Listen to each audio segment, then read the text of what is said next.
Hi, folks. So we're here today with Roger Daou. Roger, thanks for coming to join us today. I sure appreciate it. Happy to be here. Yeah. So just a few questions to get started. Tell us a bit about where you were born. I was born in Creighton Mine, Ontario, which don't exist no more. Yeah, Creighton Mine is, tell us, like, since it's not there, whereabouts would it be? It's at the Nine Shaft, Creighton Nine Shaft. Okay. The town was all in front. Okay. And the reason that they closed the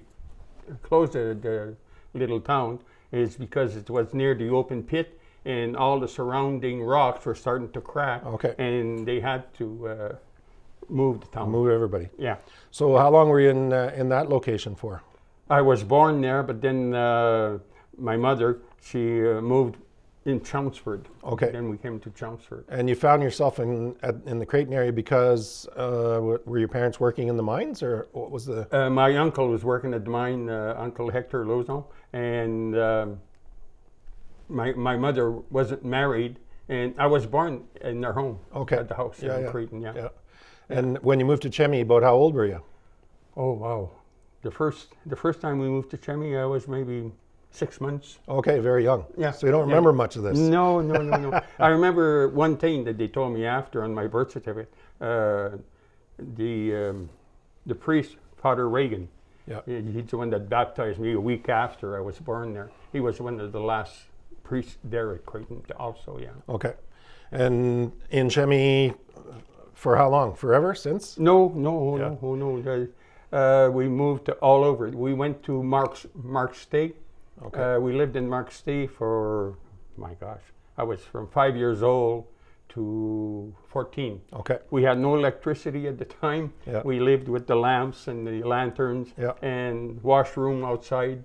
Oh, The yeah. outhouse, yeah. Mm-hmm. And what was the livelihood there? Was it farming or? Right? Yeah. My Farming. grandfather, yeah. Yeah. And what kind of farm did they have? Beef or dairy or? No, he was just that he had chickens. He had we'd call it pigs and 2 horses. Yeah. And he was a trapper. Okay. Yeah. And so it was more like sustaining the family kind of farm. Yeah. All right, I see. Yeah. And then after Mark's Day, what?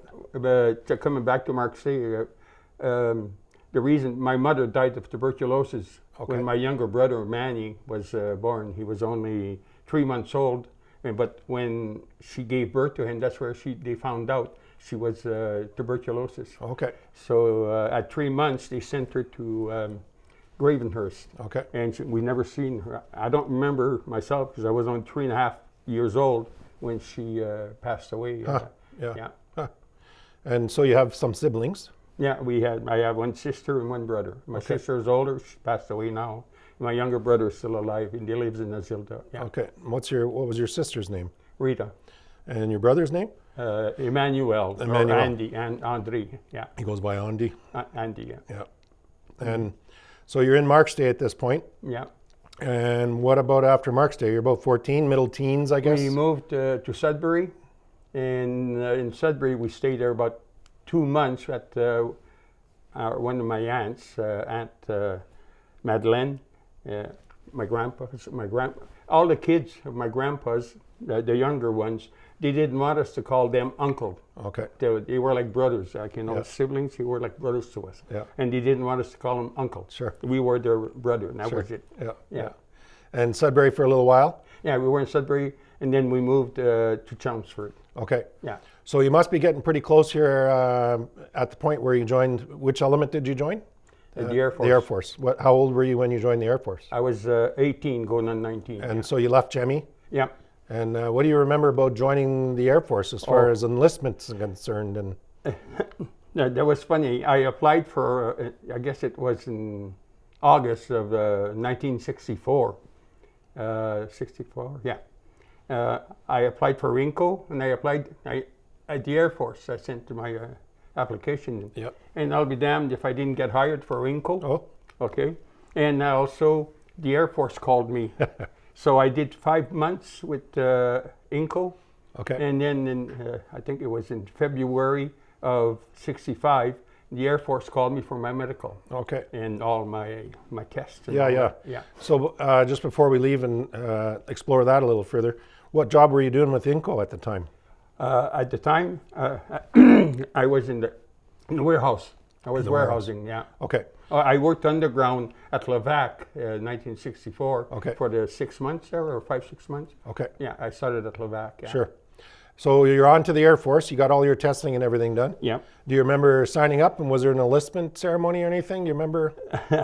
Then I didn't expect it to make it. Sure. All the miners, we were traveling with GP Montpellier to Levac at the time, and we were 12, and I was the youngest one. I was the little greenhorn. And anyways, to make a long story short, they thought, you're too dumb, you'll never make it, sort of attitude, and all that. I guess you showed them. Yeah, and then when I came back and I made it and I passed all my tests and all, Yeah. they all got together and they bought me the biggest flight bag, Yeah. and they got all together and they were happy for Yeah, me. yeah. Oh yeah. So what trade, do you remember going through the process of selecting a job? Yeah. And which job did you select? I wanted to be a pilot, Well, of course, everybody does. Everybody wanted. But no, because of my eyes, I didn't make it. And then they didn't have lens and all that. Yeah, eh? yeah. And so I went into accounting, the Okay. accounting department. Okay. Yeah. So you were with the Air Force. So generally, do you remember the term purple trade? Purple? So if you were in logistics, accounting, pay, Yeah, yeah. cook, these trades, you could be in the Army, the Navy, or the Air Force, but they might post you. So I've sailed with a lot of Air Force, we call them purple trade, because you might end up Yeah, not just in the element that you joined. that's it. Yeah. And was that your experience, or? Yeah,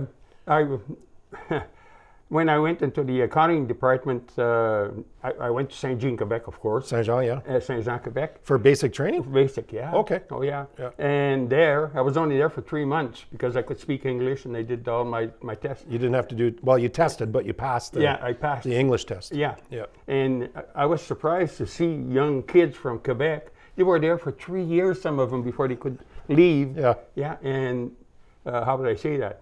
When in 1967, 2 years later, when they started the tried services. Unification, combined- yeah. Yeah. They got to stay. They got to stay into the Air Force. They were driving us and they wanted us to take our honorable discharge. Uh-huh. Oh, yeah.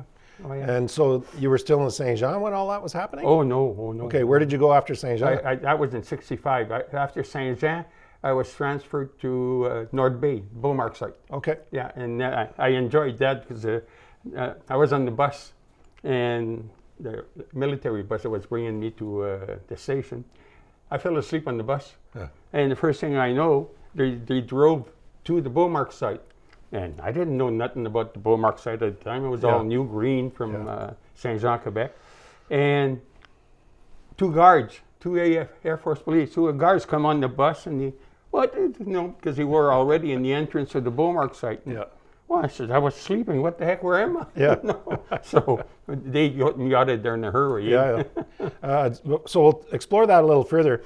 I should ask you about what you remember about basic training. What kind of skills did you learn there? What sort of things were you doing? Oh, I enjoyed the physical training. A lot of physical exercise? Yeah, I enjoyed that tremendously, Yeah. and going to, the one thing was the pegs on the wall. I remember, trying that, and you got to, wave. And on one time, I remember going up there, and unfortunately, got up, but then punk, and fell. It was about 10 feet. Lucky there was a mat at the bottom.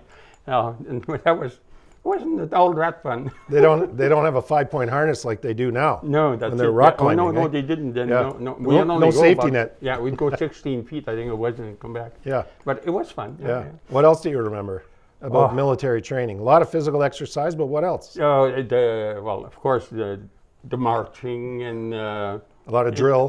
the drilling and the sergeant and being called all kinds of names, which and the thing was I guess they wanted to iron out the mummy's boys. Yeah. And I remember that, and some of them that were really muscular, they didn't make it. Yeah. And me, when I made it, and the other boys that when we made it, we were we did it. A real sense of accomplishment. Oh eh? yes, Yeah. yes. I imagine you remember that. Oh yes. Yeah. Yeah. Well, first I learned with the boys from the military, from the mine, Yeah. telling me that, oh no, you're not going to make it, Yeah. this and that. And then when we did make it, it was quite an achievement. Yeah, for sure. Yeah. Yeah, good for you. So now you're in North Bay. We'll come back to North Bay. So I've been to North Bay a time or two. And so were you, or was the NORAD station where you went underground? Yep. So when you took the bus, is that what you mean, where you went down through the tunnel? No, I was just in between some gates, in between the two So it was on the gates. surface? Yeah, just on surface Okay. still, yeah. Yeah. But I wasn't supposed to be on the bus. Yeah. The bus driver didn't see me, I guess, sleeping at Sure. the back. Yeah. So when I came in there, and when I woke up, where the heck am I? That's when the two Air Force police, Yeah. the guards, it was a little ways from the Beaumark site. That was all concealed at the time. Yeah. But that was, I said, oh, hold it, guys, you know. So tell us more about Beaumark. What does that mean? The people in the audience probably don't understand what that means. Beaumark, I guess, was a missiles, Sure. that they could, if there was an attack, they would send these Beaumark missiles at them. But apparently, even at that time in 1965, some of the jets were going more than 500 miles an hour, and these Beaumarks missiles were apparently designed to, go up and might reach up to 500 miles. Yeah. But there was no certainty of that. So they were defensive in nature. Yeah, they were defensive. And so do you remember anything about the pine tree line? And Yeah, the pine tree, at the end of my career, like in 1967, they shipped me out to Alsace, which doesn't exist anymore. It's closed. Yeah. But there was a pine cove, and there was the other line too there, and there was two lines there. Yeah, the fir tree, I think. Yeah, and the pine tree. cove, yeah. So the pine tree, folks from Sudbury area will be familiar with the radar base, Radar Road. When you were in Saskatchewan, does it seem familiar? The radar base, was it similar with It was private isolation. military quarters and that It sort of was thing? 88 miles from Saskatoon Oh, okay. into the nowhere. Yeah, yeah.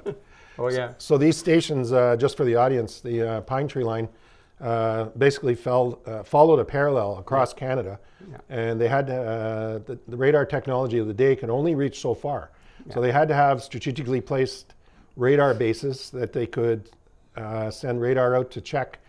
At the time, it was thought the Russian Air Force or missiles would come over Alaska and the Northwest Territory into and over Canada to make its way onto presumably United States. United States, yeah. And so these small stations like Radar on Radar Road, they were, like I say, strategically placed every so many miles, right from coast to coast.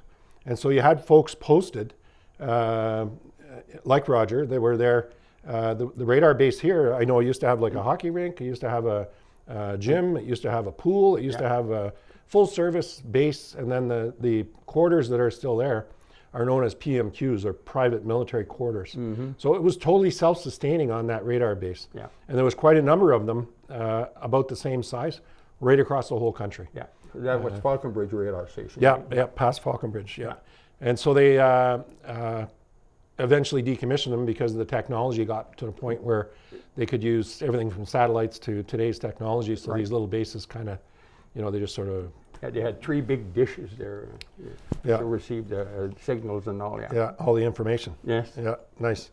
So for your time in North Bay, do you remember anything other than being arrested by the MPs in the bus? What else happened? When I was there, being in the Beaumark site, being in the accountant, I'd always go down underground with either the corporal or the sergeant. And they have, the setup was beautiful. They had curtains against the rocks, and here we are. I didn't know, at the time. Oh, wow, there's curtains, and I figured, then when you open them up, it's just solid rock everywhere. Oh, yeah. Yeah, I went down for a tour once. A friend of mine was posted there.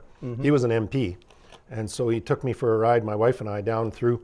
And it seems to me, what I remember, maybe, I'm not sure it was the same when you were there, but it was 1 mile down on an angle on one side and 1.5 miles up the other side. Yeah.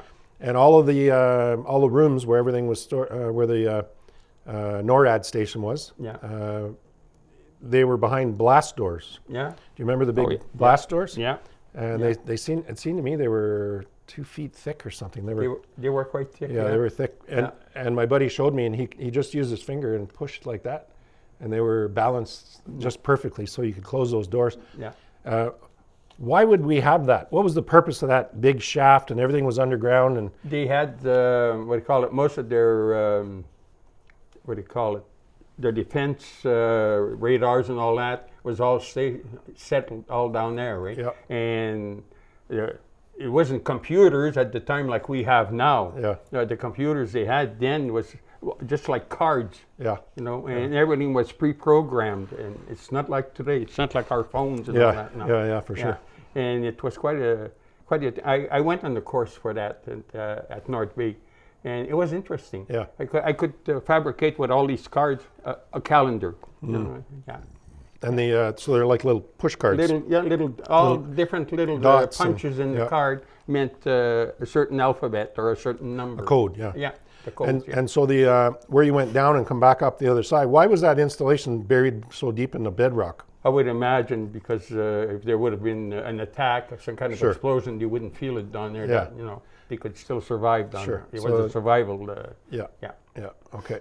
And anything else about your time in North Bay? I wasn't there for too long. I was there for not even a year. I think 6 months, and then I transferred over to Trenton, and I loved Trenton. Okay. Oh boy. Yeah. What were you doing in Trenton? I was in the accounting. I was. That's why I became an auditor. Okay. Yeah. So you're posted to the Air Force Base there. Yeah. So Trenton's been renowned for its transport. Oh yes. Like a lot of heavy-duty military Yeah. transport planes. What do you remember about that? Oh, when the Van Doos, one time they were coming in from their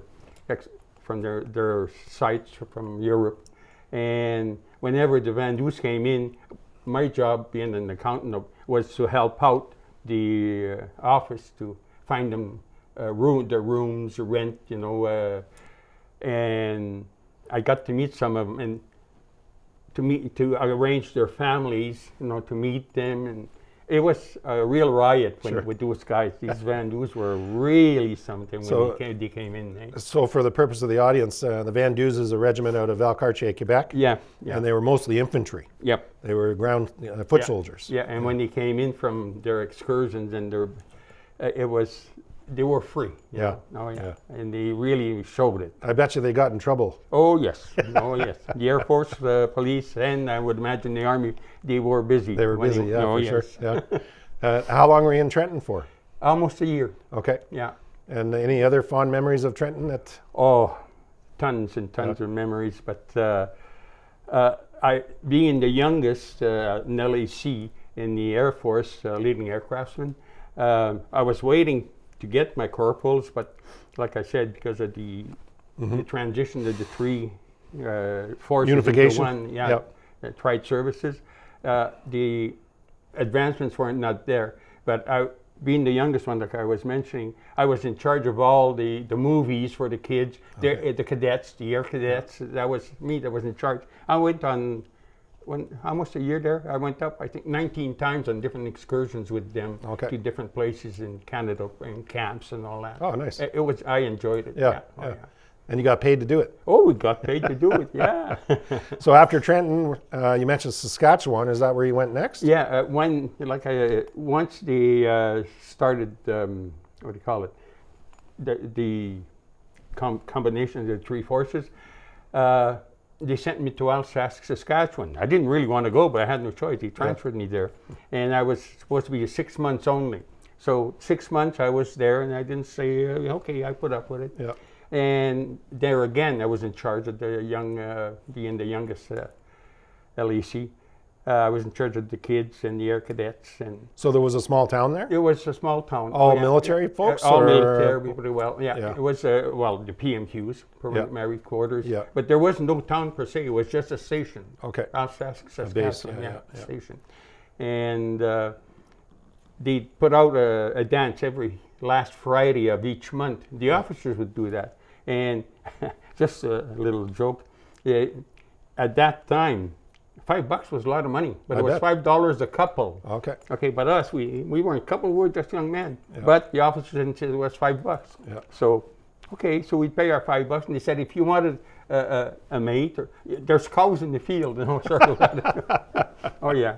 And anyways, when we were in the dance, you were all alone. So that's when I went over to one of the officers, a flight lieutenant of all, and our commanding officer was a wing commander.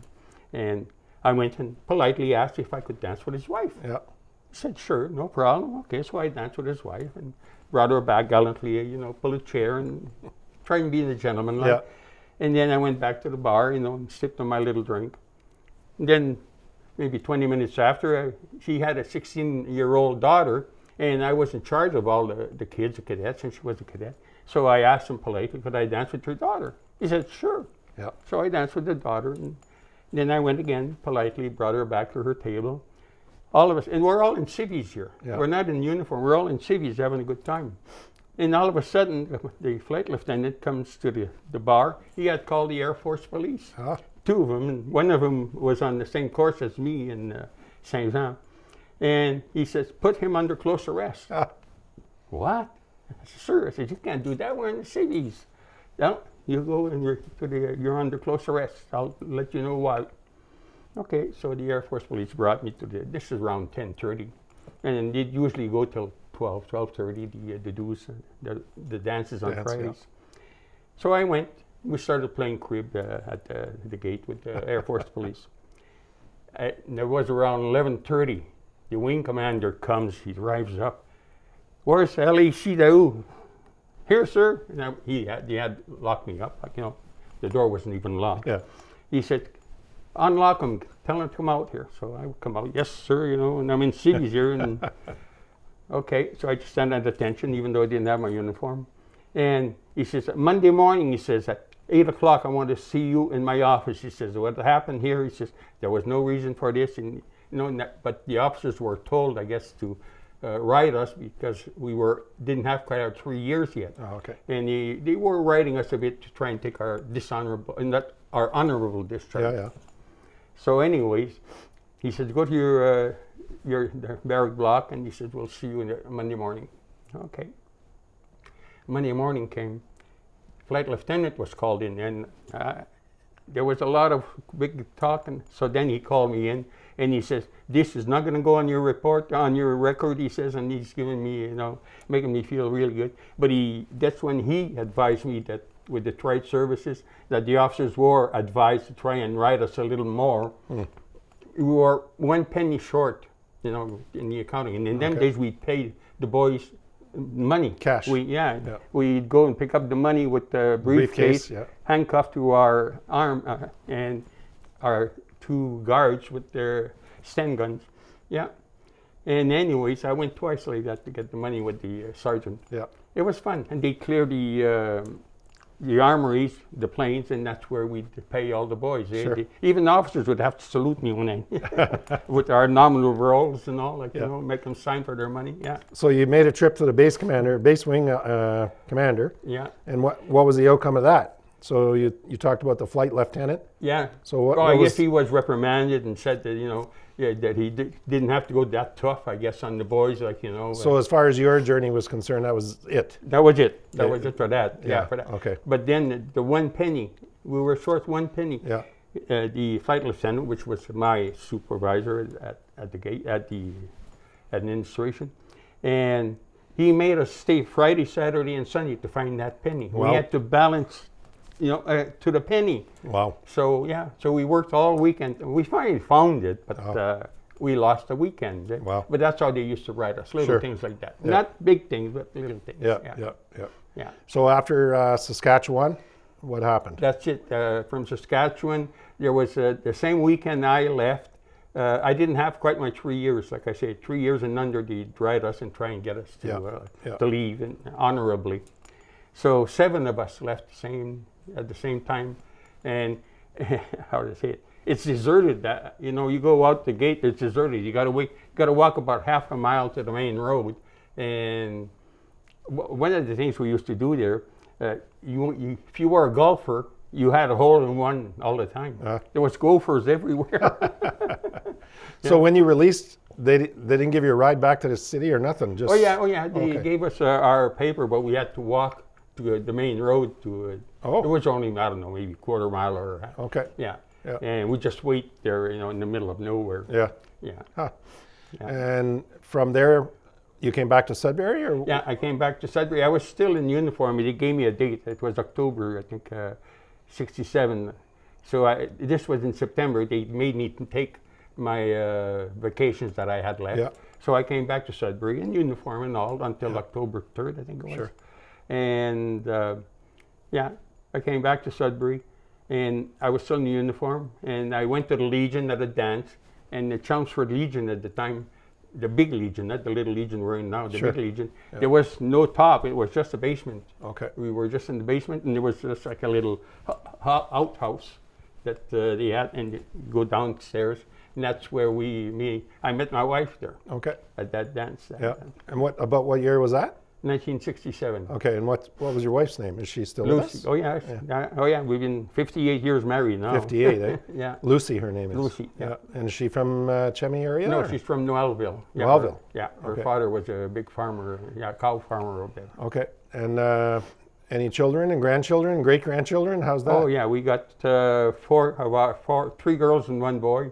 Yeah, we got Chantal's our oldest one, Teresa, Robin, and Josie, our youngest daughter. And how old is your youngest daughter? She's 45. Okay. So And they're my all older grown. one is 56. They're all grown, kids of their own. Oh yes. So yeah. you got some grandkids. Yes, yeah. Chantal has 4. Wow. One set of twins, 2 Yeah. girls, and they're mostly all military now. Oh. Yeah. Matthew is military. He married Michelle.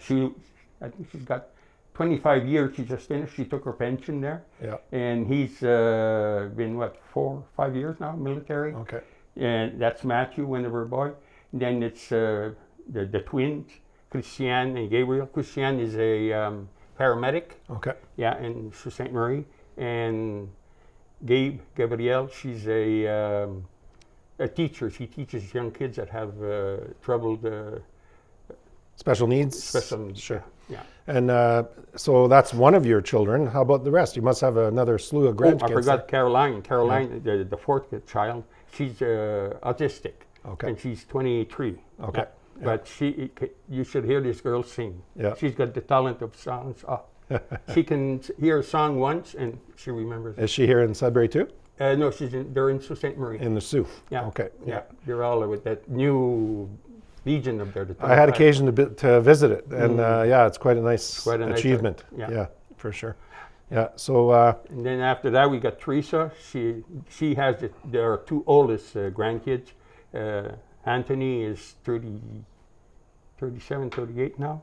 And Lori, she weighs maybe 105 years old, 105 pounds, and she's a heavy-duty mechanic. okay. She's on her 2nd year or 3rd year at Gogama, that big gold mine. Okay. In Gogama there, Yeah. that opened up. That's where she's working. That's where she's taken her course. Okay. The machine up there, just one tire is 12 feet high, and there's no operator. Yeah. It's all remote control, Automated. all automated. Yeah. Wow. To the centimeter. But she's a mechanic, Sure. heavy-duty mechanic on that. Yeah. Yeah. And my daughter Teresa, she went to visit it, and they let her go in and visit. Okay. She's all wow. Pretty amazed. Yeah, yeah, and apparently the every day, I was surprised to hear that. Every day they have 88-pound gold bars. Okay, 88-pound gold bars, and they produce 6 to 8 every day. Wow. Crazy. Yeah. Yeah. And what's it up around now? $3,000 or $4,000 an ounce or something? Oh, yeah. It's high, anyways. Yeah. Yeah. Any other grandkids? Did you get them yes, all? And, no, that's like Chantal, Teresa. And then it's Robin. Robin, my son, he's got 2 boys. They're 17 and one is 9. Yeah. And then it's Jose. Jose, she has 8 kids. Wow. But she raised 10. Oh, wow. She raised 2 of his. Yeah. How would I say this? Until Jose, my daughter Jose, her little baby Simon, she's 14. When she was born, he left. Okay. He took off on her, Yeah. and he never paid no alimony. Yeah. So she was stuck raising, so we helped her a lot. Sure. But she had 2 sets of twins back to back. Okay. Jose, yeah. Wow. Our youngest daughter, yeah. Yeah. Yeah. So she's got her hands full. Oh, yeah.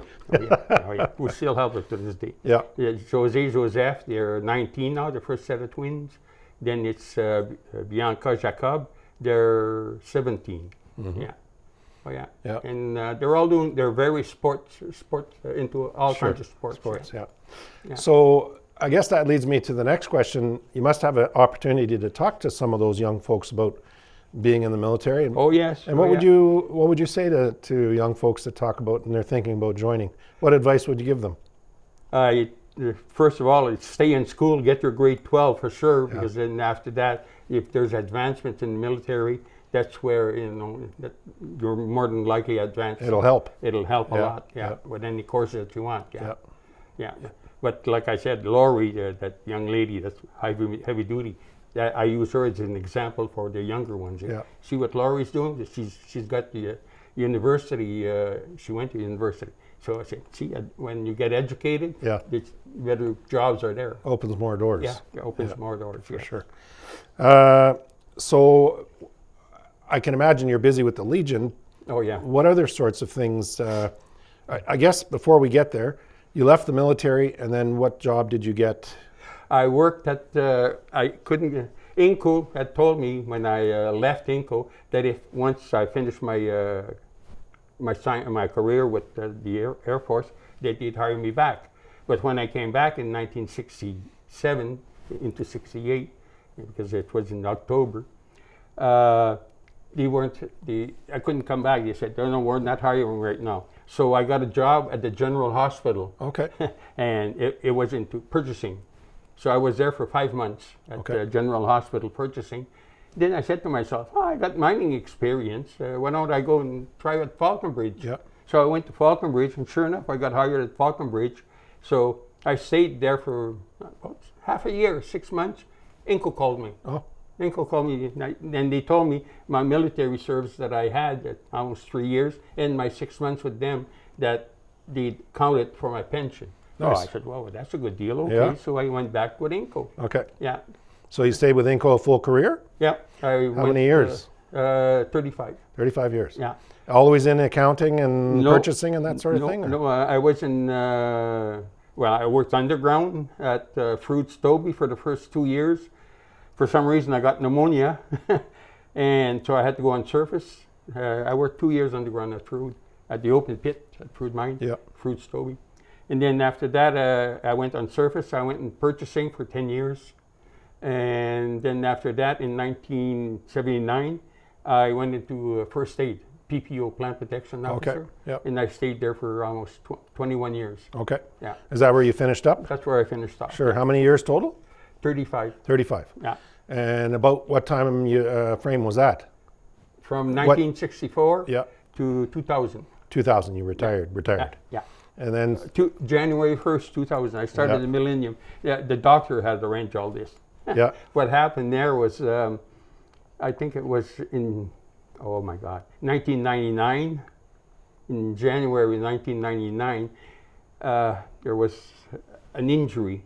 One of the roofers, contracting roofers, was on the FBR building at the smelter, and he slid off, and luckily he had his safety belt on, but at the end of the roof, which is on the little slant, there was a little ledge about, I'd say 8 inches, and he slipped and got stopped with his foot and broke his foot. The bone was sticking out of his leg. The gentleman, the first aid man that was supposed to go up and take care of him, he was there for 27 years, this man, this PPO. He was afraid of heights. Oh. He had a claustrophobic for heights. Yeah. So he came and got me. He said, Roger, you gotta come. And I said, okay. So I said, what's the problem? And he told me, so I said to myself, okay, here we go. So I had to put my backpack on, my SCBA tank for oxygen. Yeah. And my doctor, Inco doctor at the time, I had taken, in 1986, I drove into sulfur trioxide gas at Inco. Oh. Okay, at the CIL plant. And the trucker, one of the truckers, the big tankers, they were pressurizing their truck. He didn't close the valve right. It stayed ajar a little bit. And the gas just creeped up. And it's just a little incline to the CIL office. And I drove into that. But in the wintertime, with our little Jimmies, when we do our patrols and all, we always have the window open about an inch and a half, because it gets so hot. Anyways, when I drove into that pocket of sulfur trioxide gas, I couldn't breathe. So I drove into, went into the office, and the guy that was going to start the pumps to regenerate the pumps, oh, he smelt it too. He smelled it. Oh, that no, and I can't repeat what he was saying there. Anyways, he said he did it again. He didn't close it right, so he put his SCBA, self-contained breathing apparatus, on his back, and he went over to close the valve. Meanwhile, I was in the washroom splashing water in my face. And then he came back. He shared the oxygen with me. Of course, we'd wipe and I'd take some oxygen. And he finally walked me back to my Jimmy, and I was just zoomed around, went to the FBR, the other place we had DTEX clocks we had to check on our cards.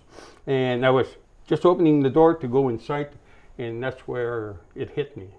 As if somebody would drop a ton of water on me, and that's all I remember. Yeah.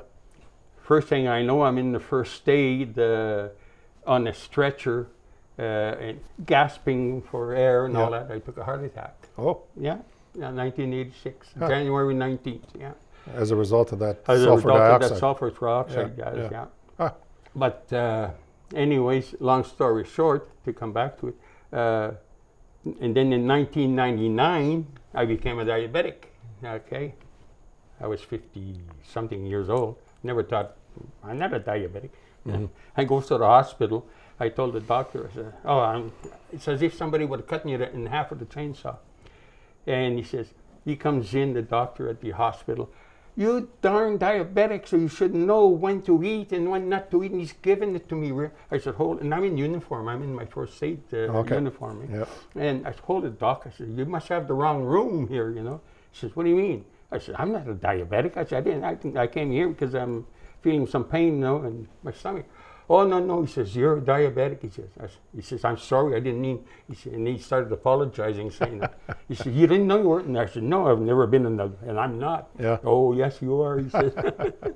So with the two combination, the heart and the diabetic, when I climbed, because Dr. Gariak at INCO, he had put limitations on me, and he said, "You are not to lift more than 20 pounds, you're not to climb ladders." Wow. Well, in the old FBR building, it's only ladders that goes up to 40 feet off to that roof. Yeah. So I just took my second wind and away I went. Yeah. I went and took care of him.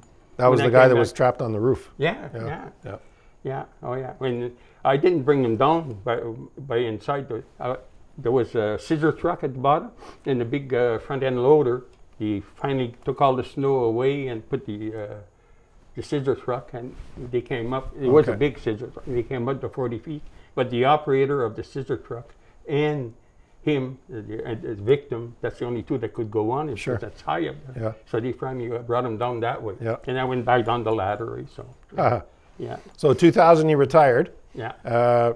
What does retirement look like for you? I see you're in the Legion, so you do a lot of Legion work. Oh, yeah. What other sorts of things do you do as pastimes? From 1980 to 1986, I was with the fire department also. Okay. Yeah. In Azilda, Chelmsford. But in 1986, when I took my heart attack, I didn't know, first time you take a heart attack, so I said, "Hey, I'll give my job to a younger guy." So that's what I did. I resigned and gave my job. Yep. And the young guy that got it, young Gauthier, he just 3 years ago, he came back and says, "Thank you, Roger." He says, because he's the one that replaced me. Okay. Yeah. So he was happy that I had resigned. Yeah. And other than the Legion, what other things are you doing? Pastimes and hobbies? Oh no, I did a lot of volunteer. My wife was nursing at what do you call it? That old age home. On Notre Dame? No, on Pioneer Manor? On Sudbury, Extended Care York. Okay. At Extended Care York, she was there for 22 years nursing. So, and with the old Pioneer Manor, I used to do volunteer work, bring the residents to their doctor's appointments and all that with the GOVA cart, and I still do it. Yeah. I still do it with St. Gabe's in Chelmsford. Okay. I'm still a volunteer. Helping out, yeah. Yeah. Nice. I don't know if I have any other questions. Is there anything else you might want to, something that twigged a memory you might want to talk to us about? Or? All I can say is, even with INCO, with my heart attack, I had a good career. I enjoyed the first aid tremendously. I enjoyed warehousing, purchasing. It was, to me, it was like, in them days, it was all numbered, eh? Everything was numbered in the warehouse. It wasn't computerized, eh? Until 1985 when Sure. the computers came out. And I used to do Christmas trees with certain things. You know, the boys, what are you doing? Well, you know, start off with the stuff that didn't move much at the top, you know, and then as the big movers, you know, put them at hand. And it worked good, you know. So stuff like that. I used to enjoy doing stuff like that in the warehouse. So would you say, just one final question before I wrap you up, would you say that the experience you gained in the Air Force and the line of work you had, did it help you with the rest of your career? The discipline. The discipline. If I wouldn't have joined the Air Force, being with Chelmsford, and we had a little gang with 7 or 8 of us boys, and it could have went either way. Like, you know, as a matter of fact, it did for 1 or 2 of my ex-buddies, as they call it. Mm-hmm. So I'm glad I joined, because I could have been one of these other boys that weren't so lucky. Yeah. Yeah. What do you mean by lucky? Well, one landed up in prison. I don't know for how long. Oh, you mean as far as their life is concerned? Yeah. I see. Okay. Yeah. And being part of that group at the time, like, you know, 15, 16, 17 years old, like, you know. Yeah. Sometimes it could go either way. It could go either way, yeah. So I was happy when. Good. Yeah. So the disciplinary fact, the Legion, or the Air Force, it was great. Yeah. I enjoyed that. Nice. All right, Roger. Okay. Well, thank you very much for your time. It was a pleasure to meet you today. Same here. It showed me in my finger, I got a little bit of arthritis Oh, too. yeah. So sometimes I can't straighten it out enough. All right, well, I enjoyed it. Thank you. Thank you very much for Thank coming. you.